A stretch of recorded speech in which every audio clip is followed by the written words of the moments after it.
इससे पहले कुछ पॉलिटिकल डेवलपमेंट्स हैं वो आप तक पहुंचा देते हैं और उसके बाद फिर हम जाएंगे कुछ और खबरों की तरफ। और ये बहुत बड़ी खबरें हैं, ये पाकिस्तान के फ्यूचर के साथ जुड़ी हुई हैं। लेकिन पहले ये देख लें कि पाकिस्तान तहरीक इंसाफ ने एक फ़ैसला किया है।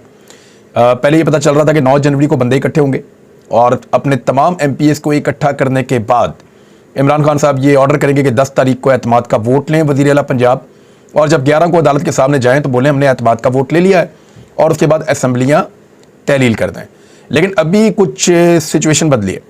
सिचुएशन बदलने की जो वजह समझ आ रही है, एक तो ये है कि इमरान खान साहब ने कहा कि एस्टेब्लिशमेंट अब भी उनके लोगों को न्यूट्रल रहने के लिए कह रही है, या एस्टेब्लिशमेंट अब भी उनके लोगों पे दबाव डाल रही है कि वो परवेज़ इलाही के लिए एतमाद का वोट ना करें। ये इमरान खान साहब के लिए थोड़ी मुश्किल सूरत हाल है, और क्योंकि एस्टेब्लिशमेंट दबाव डाले तो 2 4 5 बंदे तो ले ही जाएगी, और इतने बंदे ले जाकर फिर परवेज़ इलाही साहब एतमाद का वोट नहीं ले पाएंगे।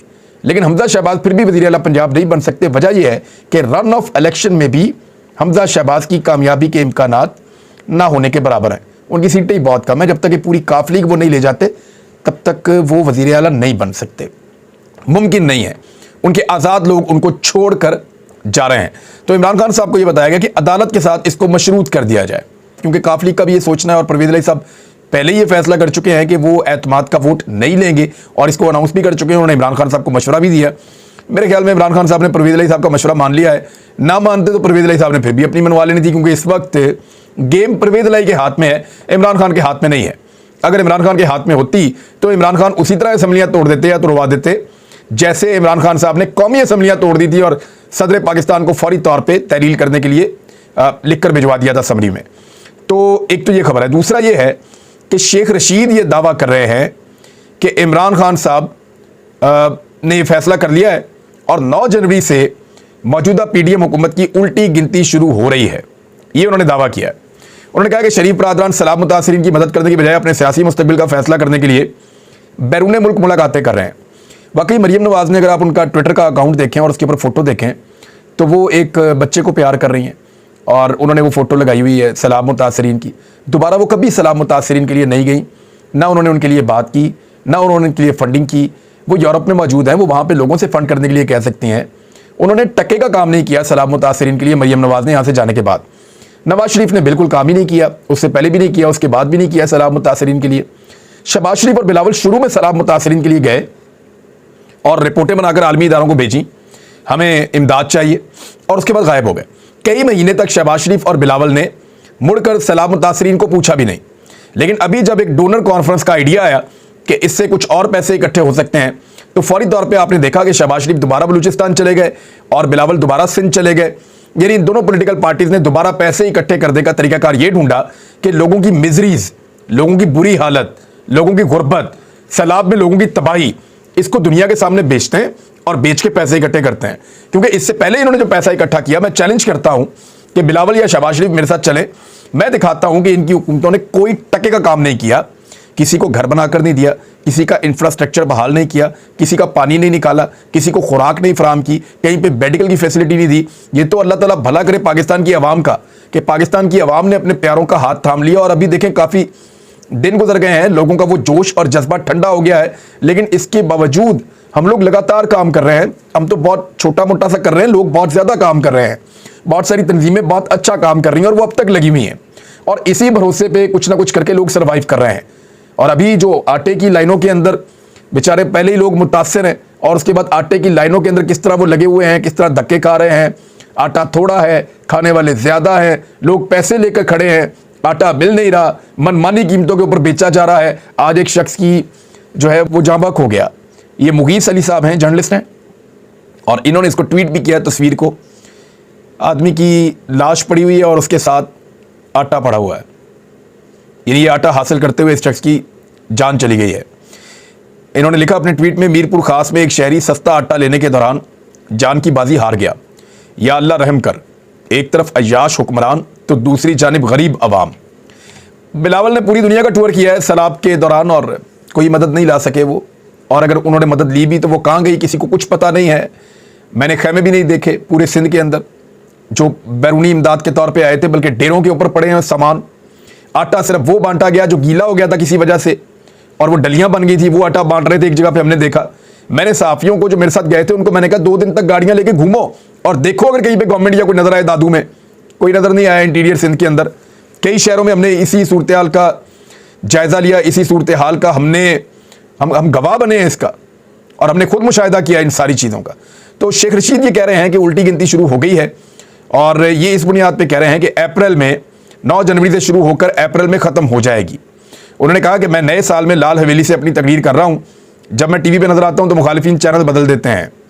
और शेख रशीद ने कहा कि पापड़ वाले फलूदे वाले ये सारी चीज़ें उन्होंने की, लेकिन उनका ये कहना है कि ये इलेक्शन का टाइम आ गया, हुकूमत डिलीवर करने में नाकाम रही है और अब उल्टी गिनती शुरू कर दें, ये उनका दावा है। लेकिन पाकिस्तान तहरीक इंसाफ ने फिलहाल ज़राए के मुताबिक 9 जनवरी को एतमाद का वोट शायद वो नहीं लेगी, लेकिन अब भी अगर उनके बंदे पूरे हो जाते हैं और एस्टेब्लिशमेंट का दबाव उनके बंदों के ऊपर से उठ जाता है तो वह एतमाद का वोट लेकर भी चले जाएंगे, वरना मामला अदालत के अंदर तो है ही। दूसरी जानिब मरियम नवाज साहिबा को जो ओहदा दिया गया है वो एक बहुत बड़ी मुसीबत बन गई है PMLN के अंदर, लेकिन लोग मान जाएंगे आहिस्ता आहिस्ता। सारे चौधरी निसार अली खान जैसे गैरतमंद और बेहतर लोग नहीं होते, और सबकी खुददारी इतनी ज़्यादा नहीं होती जितनी चौधरी निसार अली खान साहब की थी, कि उन्होंने नवाज शरीफ साहब को साफ कहा था कि मैं बच्चों के अंडर काम नहीं कर सकता और मैं बच्चों के ज़ेरे निगरानी काम नहीं कर सकता, और मैं सियासत के अंदर मेरा एक कद है, एक उम्र मैंने यहाँ पे काम किया है, तो अब मैं बच्चों के जो है हुक्म नहीं मान सकता। तो उन्होंने वक्त पे बगावत कर दी थी। अभी हल्की फुल्की बगावत पार्टी के अंदर शुरू हुई है, क्योंकि मरियम नवाज को 2 ओहदे दिए गए हैं। ये जियो न्यूज़ ने रिपोर्ट किया है। वैसे चीफ ऑर्गेनाइजर भी बनाया गया है नून लीग का सीनियर नायब सदर, जो पहले खाकान अब्बासी साहब थे, शाहिद खाकान अब्बासी साहब। अब ये मरियम नवाज साहिबा जो है नून लीग का सीनियर नायब सदर और चीफ ऑर्गेनाइजर मुकर्रर करने पर पार्टी में जो है वो तजर्बाकार की आदत जो है उसमें बेचैनी पाई जाती है।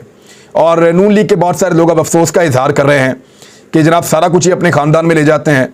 नवाज शरीफ, शहबाज शरीफ और मरियम नवाज ये तीनों अहम तरीन और ताकतवर तरीन ओहदों पे हैं, और हमजा शहबाज पंजाब में अपोजिशन लीडर है। इलेक्शन करवाओ तो वो वज़ीर आला का भी उम्मीदवार वही होता है। तो तमाम अहम ओहदे चाहे पार्टी के हैं चाहे हुकूमत के हैं, वो सारे शरीफ ख़ानदान अपने पास रखता है। ख्वाजा आसिफ हैं, तनवीर हुसैन साहब हैं, चौधरी तनवीर, शाहिद खाकान अब्बासी हैं, हसन इकबाल हैं, अयाज सादिक, ख्वाजा साद रफ़ीक, राजा ज़फ़रुल हक और बहुत सारे और लोग हैं। वो बेचारे सीनियर लोग हैं, सीनियर तरीन लोग हैं, लेकिन उसके बावजूद मरियम नवाज जिसने अभी सियासत शुरू की है उनको अहम तरीन ओहदे दे दिए हैं। अब पार्टी में बेचैनी तो होनी है। दूसरी जानिब पार्टी के कुछ लोग कह रहे हैं कि जुनैद सफदर को भी लाया जा रहा है और सोशल मीडिया का हेड उसको बना दिया जाएगा, और वो फिर इन लीडर्स के ऊपर भी अहकाम जारी करेगा थोड़े अरसे के बाद, और वो भी हमारे लिए एक नई मुसीबत बन जाएगी। तो PMLN की जो अंदरूनी सियासत है उसमें जमहूरियत की कोई गुंजाइश या जगह मौजूद नहीं है। अब आ जाए जी उस खबर की तरफ जिसने हिलाकर रख दिया है सबको, पूरे पाकिस्तान को, और वो खबर है पाकिस्तान के ज़र मुबादला के ज़खायर या पाकिस्तान के कौमी ख़जाने में पड़ा हुआ पैसा। पाकिस्तान ने, मैंने आपको पिछले हफ्ते बताया था कि UAE के या मुत्तहिदा अरब अमारात के जो कमर्शियल बैंकों से पैसे लिए हुए हैं वो पैसे उनको वापस करने हैं, क्योंकि पाकिस्तान की इकॉनमी की सूरत हाल देखते हुए वो पाकिस्तान को तौसी नहीं दे रहे उस कर्जे में। तो $1 अरब से ज़्यादा वो पैसे थे।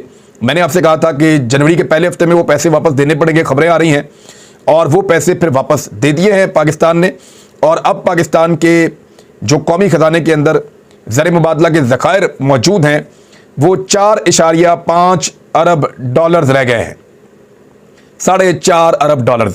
इमरान खान साहब के दौरे हुकूमत में ये बहुत ज़्यादा बढ़ गए थे, और PDM की हुकूमत आने से पहले ये $16.2 अरब तक थे, और $16.2 अरब से लेकर $4.5 अरब तक पाकिस्तान 8 महीनों के अंदर पहुंच गया है।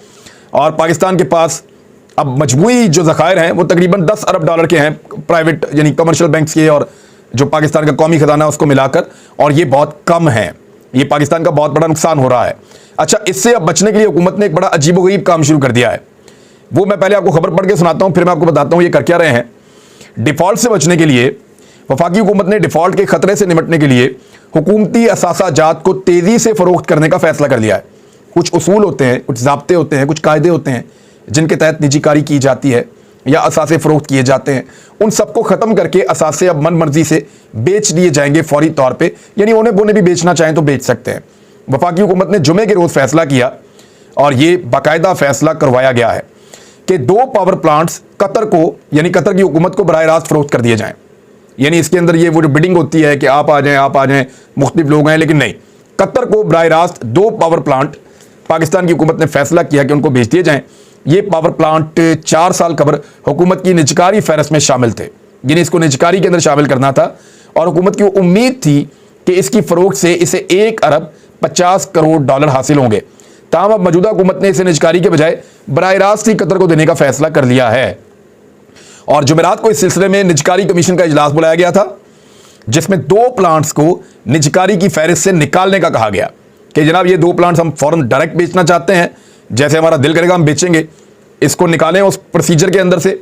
और निजकारी की जो फहरिस्त है उसके अंदर से इनको बाहर निकाला गया। निजकारी कमीशन बोर्ड के इजलास के बाद आमतौर पर प्रेस बयान जारी किया जाता है, लेकिन बड़ी खामोशी से, राजदारी से इन्होंने कोई मुरासला या कोई खबर या कोई प्रेस को बयान भी जारी नहीं किया और चुप करके ये 2 पावर प्लांट बेचने का फैसला कर लिया। जब ये पावर प्लांट महंगे लग रहे थे ना पाकिस्तान में, तब भी बहुत सारे लोगों की जेबों में कमीशन जा रहे थे। और अब जब जो इस तरीके से बेचे जा रहे हैं कि सारे रूल्स पसे पुश्त डाले जा रहे हैं, तो तब भी आपको अंदाज़ा है कि क्या हो सकता है। पाकिस्तान की जो बिजनेस काउंसिल है उसने एक आइडिया दिया है, और उनका आइडिया यह है कि पाकिस्तान को चाहिए कि चीन से बात करे, पेरिस क्लब से बात करे, और जहाँ जहाँ भी पाकिस्तान ने कर्जा देना है वहाँ पे पाकिस्तान ये कहे कि हमारी हालत को देखते हुए, सूरत हाल का जायज़ा लेते हुए आप पाकिस्तान के कर्ज माफ़ करें, या उनके ऊपर जो सूद है कम से कम उनको माफ़ किया जाए और रीशेड्यूल किया जाए। पाकिस्तान दुनिया से खुलकर जाकर बात करे, लेकिन बात करेगा कौन? इसहाक डार, शहबाज शरीफ, इनकी तो बात ही कोई नहीं सुनता। आर्मी चीफ वो नए आए और उन्हीं को भेज दिया सऊदी अरब से बात करने के लिए, वो गए, वो चाइना भी जाएंगे, शायद उनसे भी बात करेंगे।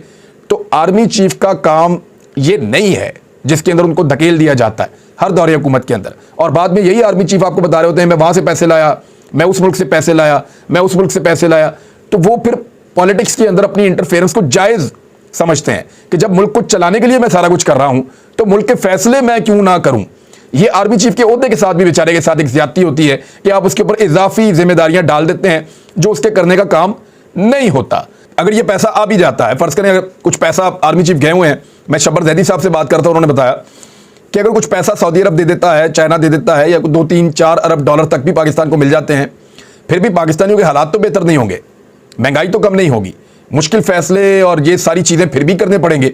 लेकिन ये जो हुकूमत है इसका पॉलिटिकल कैपिटल इतना कम है कि ये मुश्किल फैसले कर ही नहीं सकते। अब वो डार साहब डॉलर को रोक कर बैठे हुए हैं, अपनी तरफ से चालाकी की हुई है, पाकिस्तान का भट्टा बैठ गया है और हालात लगातार खराब होते चले जा रहे हैं। कमर्शियल बैंकों का फैसला जो है वो डार साहब का पोल उसने खोल दिया है, लेकिन डार साहब का अपना काम चल रहा है। मिसाल के तौर पर ये देखें, एक और खबर है मेरे पास कि एहतसाब अदालत ने वफाकी वजीर खजाना इसहाक डार के तमाम बैंक अकाउंट्स और असासे बहाल कर दिए। यानी पाकिस्तान के असासे और बैंक अकाउंट हर चीज़ फर्क हो रही है, वो डाउन जा रहा है। पाकिस्तान जब जब नीचे गया डार साहब तब तब ऊपर आए। आपने कभी गौर किया? जब जब डार साहब का इक़्तिदार आया, डार साहब ने तरक्की की और बुलंदी की तरफ गए, और पाकिस्तान तब तब नीचे गया है। पाकिस्तान की तरक्की जो है वो करता हुआ, तरक्की करता हुआ डार साहब ने हमेशा डबोया है मुल्क। और एहतसाब अदालत ने वफाकी वज़ीर ख़ज़ाना इसहाक डार के तमाम बैंक अकाउंट्स और तमाम असासे बहाल कर दिए। इसहाक डार साहब को, उनको लाने वालों को, सबको बहुत बहुत मुबारकबाद। अब ये जरा खबर आप सुने। मुल्क में इस वक्त महंगाई कमर तोड़ है, खाने पीने की अशिया आवाम की पहुंच से दूर हो गई हैं, लोगों का जीना महाल हो गया है, महंगाई के नए रिकॉर्ड बन गए। एक साल के दौरान मुख्तलिफ शहरों में आटा और चिकन 100% महंगा हो गया है। 40 रुपए वाला प्याज 250 रुपए किलो से ऊपर चला गया है। चावल के नर्ख भी आसमान से बातें कर रहे हैं। चक्की के आटे की कीमत 160 रुपए किलो हो गई है। मार्केट में गंदम 5200 रुपए फी मन पे पहुंच गई है। इसके अलावा मुर्गी के गोश्त और अंडे की कीमत में भी इजाफा कर दिया गया है, जिससे अंडे 280 रुपए दर्जन हो गए हैं। मुर्गी के गोश्त की सरकारी कीमत इस वक्त 574 रुपए किलो हो गई है, और बाज़ दुकानदार मुर्गी का गोश्त 620 रुपए किलो में बेच रहे हैं। याद रखिएगा, अभी आपको तेल के मामले के ऊपर भी, यानी खुर्दनी तेल जो होता है, घी, तेल, कुकिंग ऑयल, इनके ऊपर भी आपको एक बहरान का सामना करना पड़ेगा, क्योंकि पाकिस्तान के पास डॉलर ही नहीं है। पाकिस्तान अब करेगा कैसे? जमात इस्लामी ने तो ऐलान कर दिया जी कि ये कमर तोड़ महंगाई जो है इसके खिलाफ अब हम निकलेंगे और काम करेंगे और एहतजाज करेंगे। लेकिन शहबाज शरीफ साहब ने कहा कि IMF प्रोग्राम की शराइत मुकम्मल करने के लिए हम पुरअज़्म हैं।